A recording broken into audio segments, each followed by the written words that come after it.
ർക്കും എന്താണ് ക്രിസ്മസ് എന്നും അതിന്റെ പശ്ചാത്തലം എന്താണ് എന്നും മനസ്സിലാക്കാൻ വേണ്ടിയിട്ട് പുഴക്കാട്ടിൽ ഉസ്താദ് പറയുന്നത് നമുക്കൊന്ന് കേട്ടുനോക്കാം, മനസ്സിലാക്കാം. ക്രിസ്മസിന്റെ ഐതിഹ്യം എന്താണ്? ദൈവം മനുഷ്യനായി ജനിച്ചു എന്നാണ്. ദൈവം മനുഷ്യനായി ജനിച്ചു. എല്ലാവരുടെയും ജന്മപാപം സ്വയം ഏറ്റെടുത്ത് കാൽവറി കുരിശിൽ മരണപ്പെടാൻ വേണ്ടി ദൈവം മനുഷ്യനായി ജനിച്ചു എന്നാണ്. അപ്പൊ യേശുക്രിസ്തു എന്ന് പറഞ്ഞ ആള് ദൈവമാണെന്ന് അവർ പറയുന്നു. അത് എങ്ങനെ ദൈവമാവാന്നുള്ള ചർച്ചക്കൊന്നും ഈ വേദിയിൽ പ്രസക്തിയില്ല. അദ്ദേഹം ജനിക്കുന്നതിന്റെ മുമ്പേ ലോകത്തെ പരിപാലിച്ചത് ആരാണ് എന്ന ചോദ്യത്തിനും വലിയ അർത്ഥമൊന്നുമില്ല. എല്ലാവരുടെയും പാപം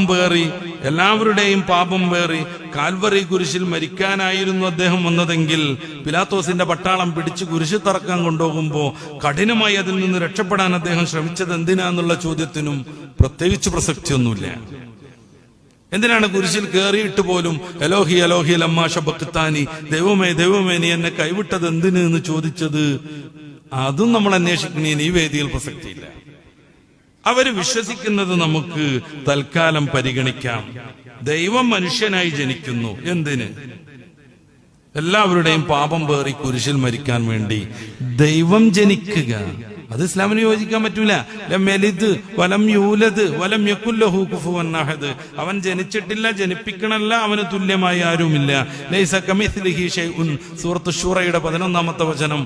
ദൈവത്തിന്, ഇലാഹിന്, അള്ളാഹുവിന് തുല്യമായി ഒരാളുമേ ഇല്ല, ഒരു വസ്തുമേ ഇല്ല. അപ്പൊ ഇത് പുൽക്കൂട്ടിൽ ജനിച്ചു എന്നാണ്. അന്നത്തെ ചരിത്രമൊക്കെ വിശദീകരിക്കാൻ സമയം കുറെ വേണ്ടി വരും. കേട്ടല്ലോ ഈ ഉസ്താദ്മാരുടെ പ്രസംഗം, ഇത് കേട്ടല്ലോ. ഇവര് ഖുറാനല്ലേ പ്രസംഗിക്കേണ്ടത്? തീർച്ചയായിട്ടും അതെ. ഇവര് പ്രസക്തിയില്ല എന്ന് പറഞ്ഞ് നമ്മൾ വിശ്വസിക്കുന്ന കാര്യങ്ങൾ ഇവരെടുത്തിട്ട് ഇത് അധികം ബൈബിൾ പഠിച്ചിട്ടില്ലാത്ത ഒരു വ്യക്തിയോ യുക്തിവാദികളൊക്കെ കേട്ടാൽ നേരല്ലേ ഉസ്താദ് പറയുന്നത് നേരല്ലേ എന്ന് അവരതും പിടിച്ചുകൊണ്ട് നമ്മുടെ വിശ്വാസത്തെ അവഗണിക്കാൻ വേണ്ടി അവരത് ഉപയോഗിക്കത്തല്ലേ ഉള്ളൂ. ഈ പ്രസക്തിയില്ല, വിശ്വാസമില്ലാത്ത, ഉറപ്പില്ലാത്ത കാര്യം എന്തിനിവർ പ്രസംഗിക്കണം? ഇവർക്ക് ഖുറാൻ പ്രസംഗിച്ച പോരെ. ഇവരെന്തുകൊണ്ടാണ് ഖുറാൻ പ്രസംഗിക്കാത്തത്? അത് ഇവർക്ക് പഠിച്ചിട്ടില്ലാത്തതുകൊണ്ടോ അറിയത്തില്ലാത്തത് കൊണ്ടോ അതോ അത് പ്രസംഗിക്കാൻ കൊള്ളിയല്ലാത്തത് കൊണ്ടോ? ഇതിനൊരു സാധാരണക്കാർ, ഞങ്ങളെ പോലെയൊക്കെയുള്ള സാധാരണ വീട്ടമ്മമാർ, ചെറിയ മക്കൾ, അവരൊക്കെ കേട്ടാൽ ഇതിൽ നിന്ന് നമ്മുടെ രീതിക്ക് ഇതെങ്ങനെ ഇത് മനസ്സിലാക്കണമെന്നൊന്ന് പറഞ്ഞു തരാമോ? അപ്പോൾ സിമ്പിളാണ് ചോദ്യം. ഇത് വളരെ സിമ്പിളാണ്. ഒന്നാമത് ഇത് അജണ്ട വെച്ച ഒരു കാര്യമാണ്, കൃത്യമായ അജണ്ടയാണ്. ഇവർ ബൈബിളും വായിച്ചിട്ടുണ്ട്, ഖുറാനും വായിച്ചിട്ടുണ്ട്. പക്ഷേ ഇവർ ശരിക്കും ഇവിടെ എന്നോട് പറഞ്ഞതുപോലെ ഇവർ പ്രസംഗിക്കേണ്ടത് ഖുറാനാണ്. ഞങ്ങളുടെ അടുത്ത് നല്ലൊരു ഉൽപ്പന്നം ഉണ്ടെങ്കിൽ, നല്ല പ്രോഡക്റ്റ് എൻ്റെ കയ്യിലുണ്ടെങ്കിൽ ഞാനത് വിറ്റാൽ മതി, ഏറ്റവും നല്ലതുണ്ടെങ്കിൽ. അത് സാമാന്യ ലോജിക്കാണ്. അപ്പോൾ അതില്ലാത്തത് കൊണ്ടാണ് എന്ത് ചെയ്യുന്നത്, അടുത്ത മറ്റുള്ളവരുടെ ഉൽപ്പന്നത്തെ കുറ്റം പറയുന്നത്. അപ്പോൾ എൻ്റെ ഒരു നല്ല സാധനമുണ്ട്, നല്ല മതം എൻ്റെ കയ്യിലുണ്ടെങ്കിൽ അത് പ്രസംഗിച്ചാൽ മതി. അപ്പോൾ ഇസ്ലാം എക്സ്പോസ്ഡ് ആയി കഴിഞ്ഞു. അപ്പോൾ അതിന് ഡിഫെൻഡ് ചെയ്യുക എന്നുള്ളതായ തന്ത്രപരമായ വിടക്കാക്കി തനിക്കാക്കുക എന്ന് പറയുന്ന നാടൻ തന്ത്രം ഇവർ ഉപയോഗിക്കുന്നതാണ്. ഓക്കെ, പിന്നെ അത് ഇതിലെ ഒരു കള്ളം പറയുന്നുണ്ട്. അതെന്താണ്? യേശു രക്ഷപ്പെടാൻ ശ്രമിച്ചു എന്നുള്ള കള്ളം. നിരീശ്വരവാദി, ബൈബിൾ വായിച്ചിട്ടുള്ള നിരീശ്വരവാദികളോ യുക്തിവാദികളോ പോലും അങ്ങനെ പറയില്ല. കാരണം കൃത്യമാണ്, നിങ്ങൾ എന്നെയാണ് അന്വേഷിക്കുന്നതെങ്കിൽ ഇതാ ഞാൻ, എന്നെ പിടിച്ചുകൊള്ളുക, ശിഷ്യരെ വിട്ടേക്കുക എന്നാണ് ക്രിസ്തു പറയുന്നത്. പിലാത്തോസിനോടും പറയുന്നുണ്ട്, ഉന്നതങ്ങളിൽ നിന്നാണ് നിനക്ക് അധികാരം എന്ന് പറയുകയാണ്. പ്രധാന പുരോഹിതന് മുമ്പിൽ നിന്നുകൊണ്ട് മാന്യമായിട്ട് നിൽക്കുകയാണ്. എവിടുന്നും യേശു രക്ഷപ്പെടാൻ നോക്കുന്നില്ല. ഈ ഇസ്ലാമിക നേതാവ് പച്ചക്കള്ളമാണ് പറയുന്നത്, ഒന്നാമത്തെ കാര്യം. ഇനി ഇവിടെ ചോദ്യം, കരഞ്ഞു, ജനിച്ചു, കുരിശിൽ മരിച്ചു എന്നുള്ളതൊക്കെയാണല്ലോ പ്രശ്നം. അപ്പം അതിന് മറുപടി പറയണമെങ്കിൽ ഈ കരഞ്ഞു എന്നുള്ളതിനും കുരിശിൽ മരിച്ചു, ജനിച്ചു എന്നുള്ളതിനും മറുപടി പറയുമ്പം 3 കാര്യങ്ങളിൽ അധിഷ്ഠിതമായിട്ടാണ് ഞാൻ അതിന് മറുപടി പറയാൻ ശ്രമിക്കുന്നത്. ഒന്ന്, ഖുറാൻ്റെ അടിസ്ഥാനത്തിൽ. കാരണം ഉസ്താദ് ഈ ചോദ്യം ചോദിക്കുന്നത് ഖുറാനിൽ നിന്നുകൊണ്ടാണ്, അള്ളാഹുവിൻ്റെ വക്താവായിക്കൊണ്ടാണ് ഇദ്ദേഹം ഈ ചോദ്യം ചോദിക്കുന്നത്. അപ്പോൾ സംശയങ്ങളുള്ളവൻ ഒരിക്കലും ദൈവമല്ല. അപ്പോൾ ഇദ്ദേഹം ഉസ്താദ് പറയുന്ന അള്ളാഹു ദൈവം അല്ലെന്നുള്ളതാണ്. കാരണം സംശയമുള്ള ദൈവം അല്ലല്ലോ. അപ്പോൾ അതിൻ്റെ അർത്ഥം എന്നതാണ്, സൃഷ്ടാവല്ല എന്നുള്ള ഉറച്ച ബോധ്യത്തിൽ നിന്നാണ് ഉസ്താദ് ബൈബിൾ വിമർശനം നടത്തുന്നത്. അപ്പോൾ 1 ഖുറാൻ്റെ അടിസ്ഥാനത്തിൽ, 2 ബൈബിളിൻ്റെ അടിസ്ഥാനത്തിൽ, 3 കത്തോലിക്ക സഭയുടെ പരമാധ്യക്ഷനായിരിക്കുന്ന മാർപ്പാപ്പമാരിറക്കിയ 2 പുസ്തകങ്ങളാണ്. ഒന്ന് ഹി ലൗഡസ്, അവൻ നമ്മെ സ്നേഹിച്ചു എന്ന ചാക്രി ലേഖനവും, മറ്റൊന്ന് പ്രത്യാശയിൽ രക്ഷ എന്ന ചാക്രി ലേഖനത്തിൻ്റെ അടിസ്ഥാനത്തിലുമാണ് ഞാനതിന് മറുപടി പറയാൻ ശ്രമിക്കുന്നത്. ബൈബിൾ, ഖുറാനും 2 ചാക്രി ലേഖനങ്ങളുടെ അടിസ്ഥാനത്തിലാണ്. ബൈബിളിലേക്ക് വരും. ബൈബിളിൽ നിന്നാണല്ലോ നമ്മൾ യേശു ക്രിസ്തുവിനെ പരിചയപ്പെടുന്നത്. അപ്പസ്തോലന്മാരാണല്ലോ നമുക്ക് യേശു ക്രിസ്തുവിനെ പരിചയപ്പെടുത്തി തരുന്നത്. യേശുവിൽ യേശുവുമുണ്ട്, ക്രിസ്തുവുമുണ്ട്. അതെങ്ങനെ മനസ്സിലാക്കുന്നത് നമ്മൾ? അതായത് അതിന് മനസ്സിലാക്കാൻ വേണ്ടി ഒരു ഉദാഹരണം പറയാം. Shri Narendra Modi, Shri Pinarayi Vijayan, pope Leo, pope Francis, pope Benedict, ഇങ്ങനെ വ്യക്തികളെ എടുത്തോളൂ. അപ്പോൾ ശ്രീ പിണറായി വിജയൻ എന്ന് പറയുന്നത് പിണറായി വിജയൻ എന്ന പേരുള്ള ഒരു വ്യക്തിയാണ് അല്ലേ? അതെ. ശ്രീ നരേന്ദ്രമോദി എന്ന് പറയുന്നത് നരേന്ദ്രമോദി എന്ന പേരുള്ള ഒരു വ്യക്തിയാണ്. അതെ. പോപ്പ് ഫ്രാൻസിസ്, പോപ്പ് ലെയോ എന്ന് പറയുന്നത് ലെയോ എന്ന പേരുള്ള വ്യക്തിയാണ്. അതെ. ഇവർ 3 പേരും മനുഷ്യരാണ് അല്ലേ? ഇപ്പം മനുഷ്യരാണ്, അതാത് പേരുകളിൽ അറിയപ്പെടുന്ന വ്യക്തികളാണ്. അത് മാത്രമാണോ അവർ? അല്ല. പിന്നെ ആരാ? അവര് സഖാ പിണറായി വിജയൻ മുഖ്യമന്ത്രിയാണ്, നരേന്ദ്രമോദി പ്രധാനമന്ത്രിയാണ്, ലെയോ മാർപ്പാപ്പ മാർപ്പാപ്പയാണ്. അപ്പോൾ ഞാൻ പറയുകയാണ്, സഖാ പിണറായി വിജയൻ ഒരു മനുഷ്യൻ മാത്രമാണെന്ന് പറഞ്ഞാൽ നിങ്ങൾ സമ്മതിക്കുമോ? ഇല്ല. ഒരു വ്യക്തി മാത്രമാണെന്ന് പറഞ്ഞാൽ സമ്മതിക്കുമോ? ഇല്ല. എന്തിനു പറയുന്നത്? കോൺഗ്രസ്സുകാർ സമ്മതിക്കുമോ? ഇല്ല. ഇല്ല. അവരെന്ത് പറയും? മുഖ്യമന്ത്രിയാണ്, മുഖ്യമന്ത്രിയും കൂടിയാണെന്ന് പറയും അല്ലേ? അപ്പോൾ സഖാ പിണറായി വിജയനെക്കുറിച്ച് ഞാൻ പറയുമ്പോൾ അദ്ദേഹത്തിൻ്റെ വ്യക്തിത്വത്തിൽ ധാരാളം കാര്യങ്ങൾ ഉൾച്ചേർന്ന് കിടപ്പുണ്ട്. അപ്പോൾ സഖാ പിണറായി വിജയനെ കൊണ്ട് സത്യം പറയുന്ന ഒരു വ്യക്തി എന്ത് പറയും? അദ്ദേഹം ഒരു മനുഷ്യനാണ്, അദ്ദേഹം ഒരു വ്യക്തിയാണ്, അദ്ദേഹം ഒരു സഖാവാണ്, നിലവിൽ കേരളത്തിൻ്റെ മുഖ്യമന്ത്രിയാണ്.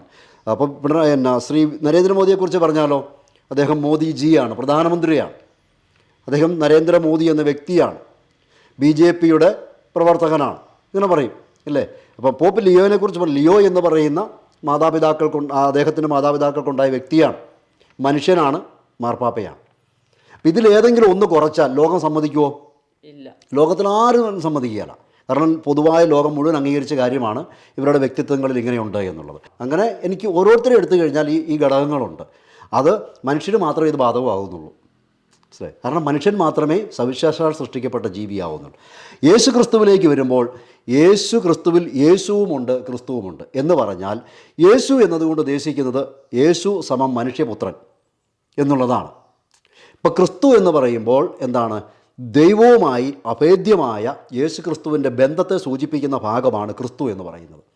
മനസ്സിലാവും? ഇപ്പോൾ സഖാ പിണറായി വിജയൻ മുഖ്യമന്ത്രിയാണ്, മനുഷ്യനാണ്, വ്യക്തിയാണ്. അപ്പം യേശു ക്രിസ്തു എന്ന് പറയുമ്പോൾ യേശു എന്ന് പറയുന്ന ഭാഗം മനുഷ്യപുത്രനെയും, ക്രിസ്തു എന്നത് അഭിഷിക്തൻ, കർത്താവ്, രക്ഷകൻ, ദൈവം, ഇങ്ങനെ ഒത്തിരി കാര്യങ്ങളാണ് ക്രിസ്തു എന്ന ഭാഗത്തിൽ ഉൾച്ചേർത്ത് വെച്ചിരിക്കുന്നത്. കൂടുതൽ നമുക്ക് വ്യാഖ്യാനങ്ങൾ അതിനകത്തുണ്ട്. ഇനി ഇത് ഞാനിങ്ങനെ ചുമ്മാ പറഞ്ഞാൽ നാട്ടുകാർ അംഗീകരിക്കുമോ? അംഗീകരിക്കില്ല. ബൈബിളിൻ്റെ അടിസ്ഥാനത്തിൽ ഇവിടെ വിശുദ്ധ മത്തായിയുടെ സുവിശേഷം 26-ാം അധ്യായത്തിൽ നമുക്കൊരു 60 മുതലുള്ള തിരുവചനം വായിച്ചു കഴിഞ്ഞാൽ അവിടെ പ്രധാന പുരോഹിതന് മുമ്പിൽ ക്രിസ്തു നിൽക്കുകയാണ്.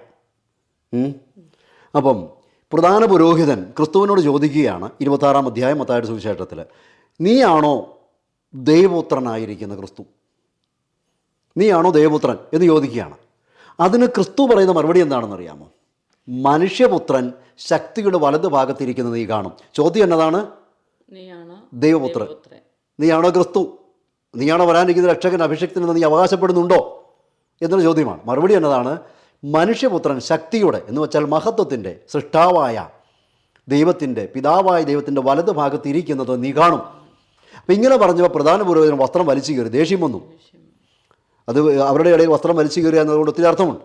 വസ്ത്രം വലിച്ചു കയറി കോപത്തോടു കൂടി എന്നിട്ട് പറഞ്ഞു, ഇനി സാക്ഷ്യം ആവശ്യമില്ല, ഇവനെ തന്നെ ദൈവപുത്രനാക്കിയിരിക്കുന്നു, ദൈവതുല്യനാക്കിയിരിക്കുന്നു. അപ്പം ക്രിസ്തുവിൽ ദൈവത്വമുണ്ട് എന്ന് ശത്രുക്കൾ തന്നെ അംഗീകരിച്ചിരിക്കുകയാണ് അവിടെ ബൈബിളിൽ. അതാണ് കുരിശുമരണത്തിലേക്ക് നയിക്കപ്പെട്ട കാരണങ്ങളിലൊന്ന്, പ്രധാനപ്പെട്ട കാരണങ്ങളിലൊന്ന്.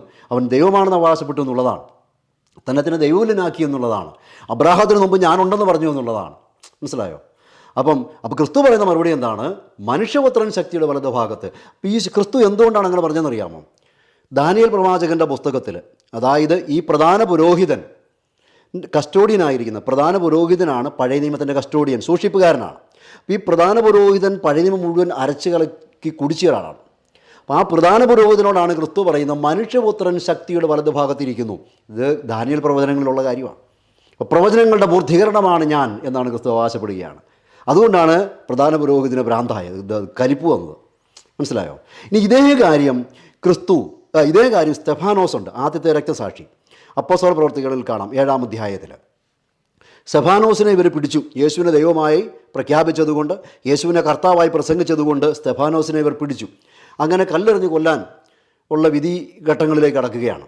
അപ്പോൾ സ്തെഫാനോസ് സ്വർഗത്തിലേക്ക് നോക്കി, എന്നിട്ട് പറയുകയാണ്, ഓ ജനങ്ങളെ, പ്രിയപ്പെട്ട യഹൂദ ജനങ്ങളെ, എന്നെ കേൾക്കുന്ന ജെറുസലേം നിവാസികളെ, ഞാനിതാ സ്വർഗം തുറക്കപ്പെട്ടതായി കാണുന്നു.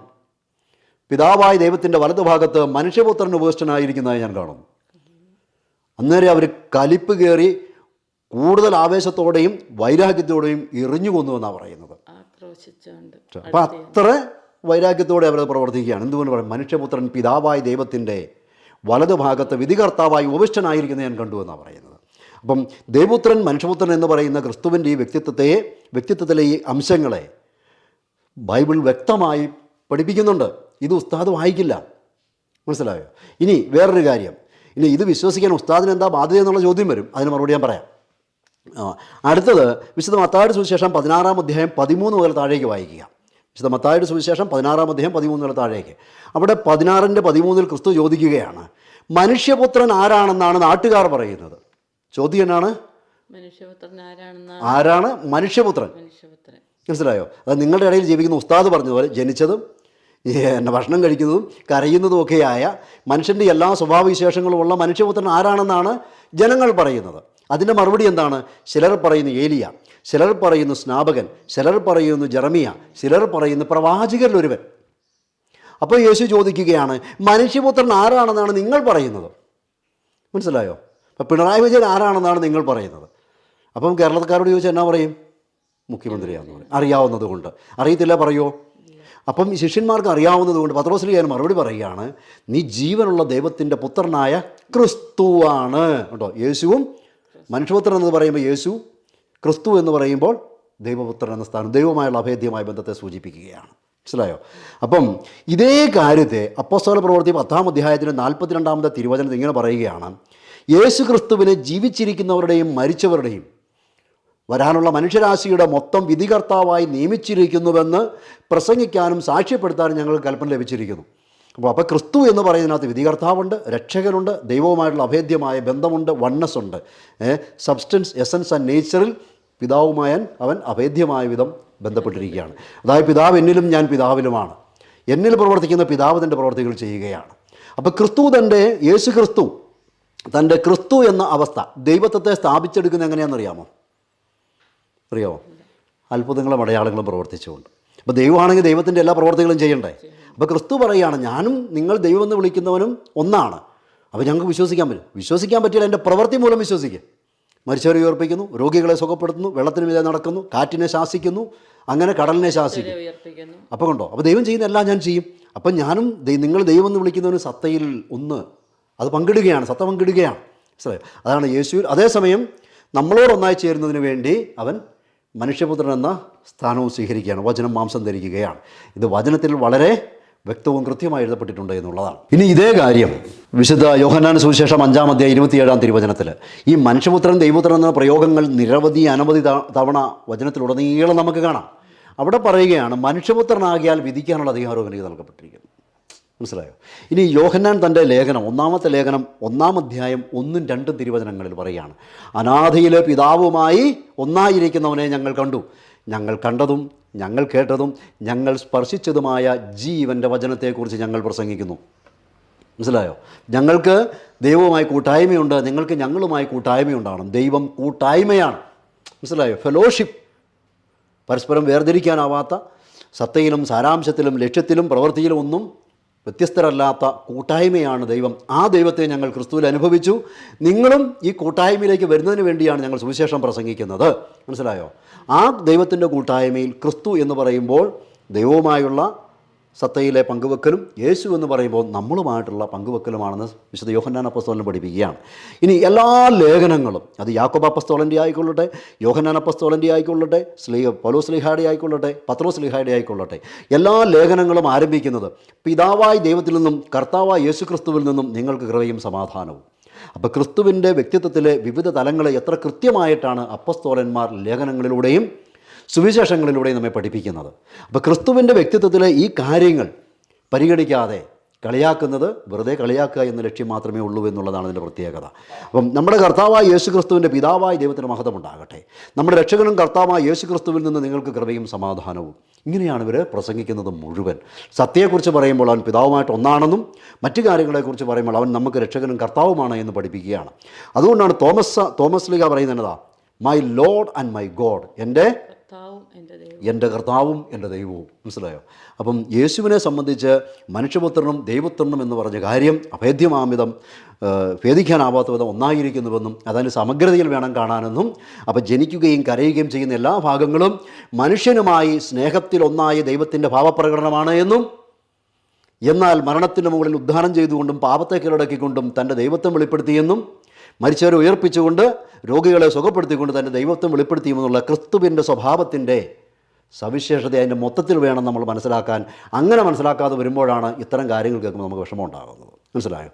ഇനി ഞാൻ നേരത്തെ പറഞ്ഞ ചാക്രലേഖനങ്ങളുടെ അടിസ്ഥാനം, ഇത് പ്രത്യാശ ലക്ഷ്യം എന്ന ചാക്രലേഖനമാണ്. ഇതിൽ ഫ്രാൻസിസ് മാർപ്പാപ്പ പഠിപ്പിക്കുന്നത് ഇങ്ങനെയാണ്: ജീവിക്കുന്നതിനെ പറ്റിയും മരിക്കുന്നതിനെയും പറ്റിയുള്ള കല പഠിപ്പിക്കാൻ അറിയാവുന്ന ആളാകണം ഗുരു. അപ്പോൾ യേശു ക്രിസ്തു ജീവിക്കുന്നതിനെക്കുറിച്ചും മരിക്കുന്നതിനെക്കുറിച്ചും മരിച്ചതിന് ശേഷമുള്ള ജീവിതത്തെക്കുറിച്ചുമുള്ള കല പഠിപ്പിക്കാൻ അറിയുന്ന ആളാകണം ഗുരുനാഥൻ. അപ്പോൾ ക്രിസ്തു ആരാണ്? അതറിയാവുന്ന ആളാണ്. എന്നിട്ട് ഫ്രാൻസിസ് മാർപ്പാപ്പ പറയുകയാണ്, മരണത്തിൻ്റെ താഴ്വരയിൽ കൂടി പോലും കടന്നു പോകുന്ന പാതകൾ അറിയാവുന്ന ആളാകണം യഥാർത്ഥ ഇടയൻ. മനസ്സിലായോ? ആടുകൾക്കിടയനായിരിക്കുന്നവൻ മരണത്തിന് താഴ്വരയിൽ കൂടി പോലും കടന്നു പോകാൻ അറിയുന്ന ഒരുവന് മാത്രമേ ആടുകളെ മരണത്തിന് താഴ്വരയിലൂടെ നയിക്കാൻ പറ്റുകയുള്ളൂ. വ്യക്തമാണോ?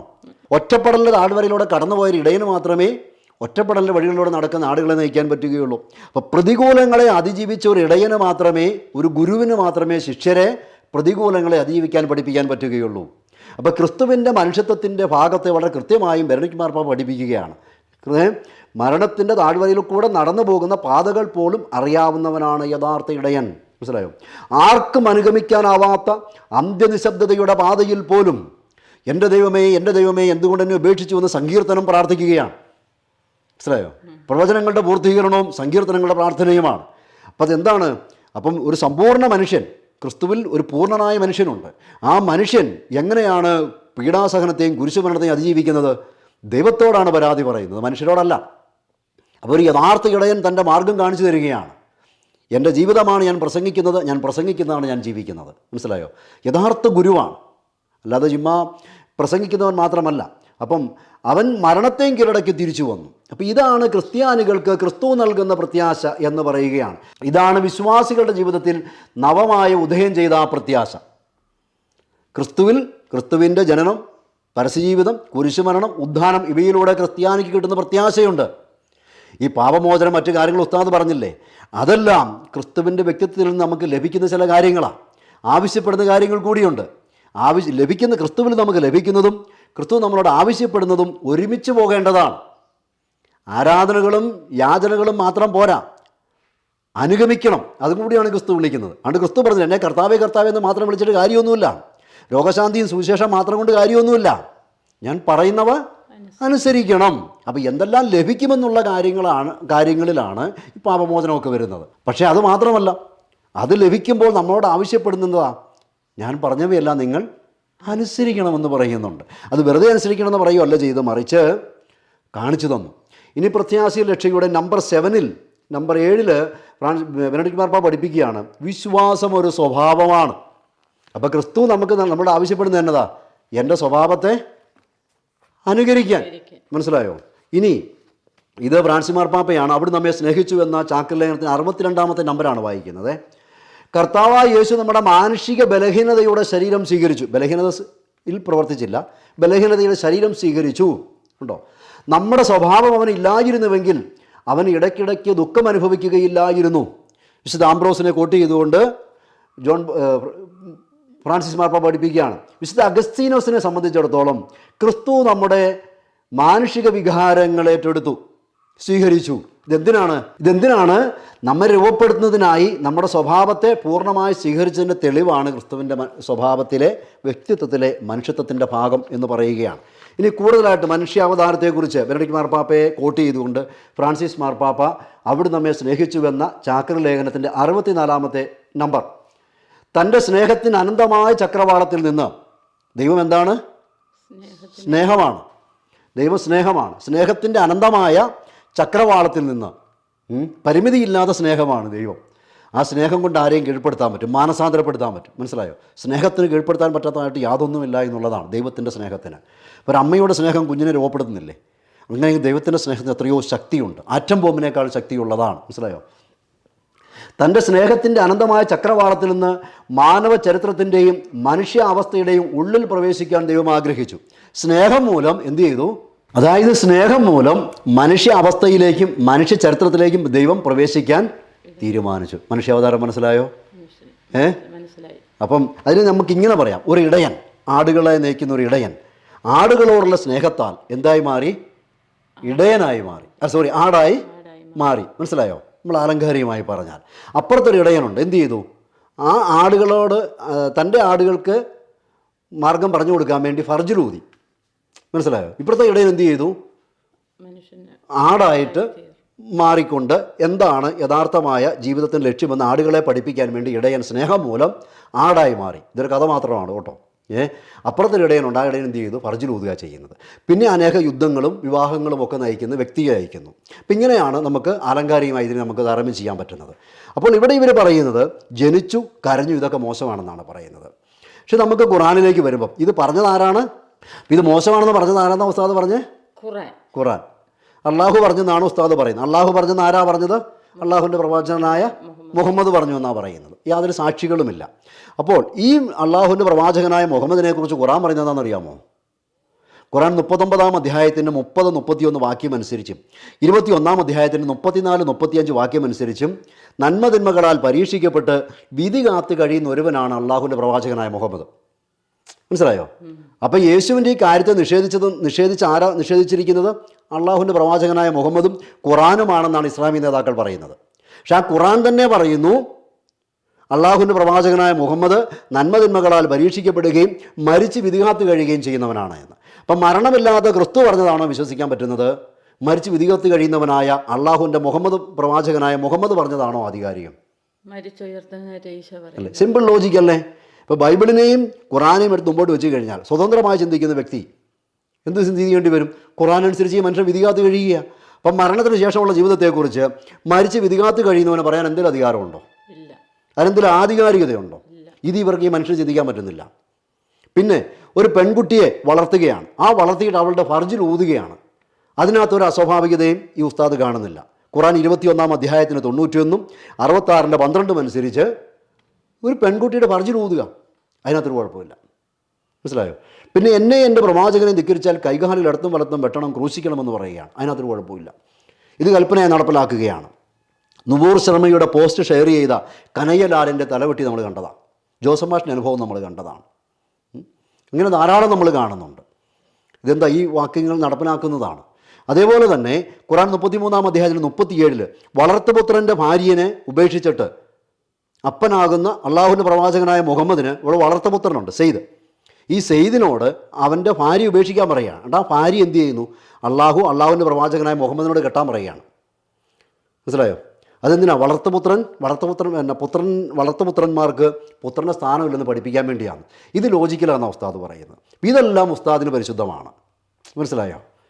എല്ലാം സാധ്യമായ ദൈവം മനുഷ്യനായി പിറന്നത് ശരിയായല്ലെന്നാണ് പറയുന്നത് ഖുറാൻ. അതുപോലെ തന്നെ ഖുറാൻ 33-ാം അധ്യായത്തിൽ പറയുകയാണ്, ഇനി നിനക്ക് വിവാഹത്തിൽ നീ സ്വന്തമാക്കിയിരിക്കുന്ന ഭാര്യമാരെ നിനക്ക് ഉപയോഗിക്കാം. യുദ്ധത്തിൽ വലത് കൈ അടിമപ്പെടുത്തി യുദ്ധത്തിൽ കിട്ടുന്ന സ്ത്രീകളെല്ലാം ഉപയോഗിക്കാം. ഏതെങ്കിലും സ്ത്രീ സ്വന്തം ശരീരം ദാനം ചെയ്താൽ അത് മേടിക്കാം. വേറെ ചോദിക്കരുത്. ഇത് പരിശുദ്ധമാണെന്നാണ് ഉസ്താദ് പറയുന്നത്. ദൈവം സർവ്വം സാധ്യമായവൻ മനുഷ്യരോടുള്ള സ്നേഹത്താൽ മാംസം ധരിച്ച് നമ്മുടെ ഇടയിൽ വസിച്ചു എന്ന് പറയുന്നത് വിശ്വസിക്കാൻ പറ്റില്ലെന്നാണ് പറയുന്നത്. ഏതാണ് സംസ്കാരമുള്ള, ഏതാണ് നല്ല മാർഗം? ഇടയൻ ആടുകളോടുള്ള സ്നേഹത്താൽ ആടുകളിൽ ഒരുവനായി മാറുന്നതാണോ? ഇതിലേതാണ് മാന്യം? ഇതിലേതാണ് യുക്തിഭദ്രം? ഇതിലേതാണ് ദൈവികത ചേർന്ന് ചിന്തിച്ച് നോക്കുക. ഇപ്പോൾ ഇത്രയും സവിശേഷ ബുദ്ധിയുള്ള മനുഷ്യനെ സൃഷ്ടിച്ച ദൈവം ബുദ്ധി കൊണ്ട് മനുഷ്യനെ കീഴടക്കുന്നില്ല, ശക്തി കൊണ്ട് കീഴടക്കുന്നില്ല, മറിച്ച് പുൽക്കൂട്ടിൽ ജനിച്ചുകൊണ്ട് ഹൃദയത്തിൻ്റെ ഭാഷയിലാണ് നമ്മോട് സംവദിക്കുന്നത്. അപ്പോൾ വൈവിധ്യങ്ങൾ, വിവിധ സംസ്കാരങ്ങളുണ്ട്, ഭാഷകളുണ്ട്, എല്ലാമുണ്ട്. വൈവിധ്യങ്ങളുടെ സൃഷ്ടാവ് വൈവിധ്യങ്ങളെ അംഗീകരിക്കുന്നവനായിരിക്കും എന്നുള്ള സിമ്പിൾ കാര്യം പോലും ഇവർക്ക് മനസ്സിലാകുന്നില്ല. അതുമല്ല, ഈ വൈവിധ്യങ്ങളുടെ സൃഷ്ടാവ്, പ്രകൃതിയെ സൃഷ്ടിച്ചവൻ, വിവിധ ഭാഷയിലും സംസ്കാരത്തിലും മനുഷ്യനെ സൃഷ്ടിച്ചവൻ, എല്ലാവർക്കും മനസ്സിലാകുന്ന ഭാഷയിൽ വേണം തന്നെ വെളിപ്പെടുത്താൻ. വേണ്ടേ? അതേതാ? സ്നേഹം. ദൈവം സ്നേഹമാണെന്ന് ഇവർക്ക് മനസ്സിലാകാത്തത് കൊണ്ടാണിത്. ഓക്കെ.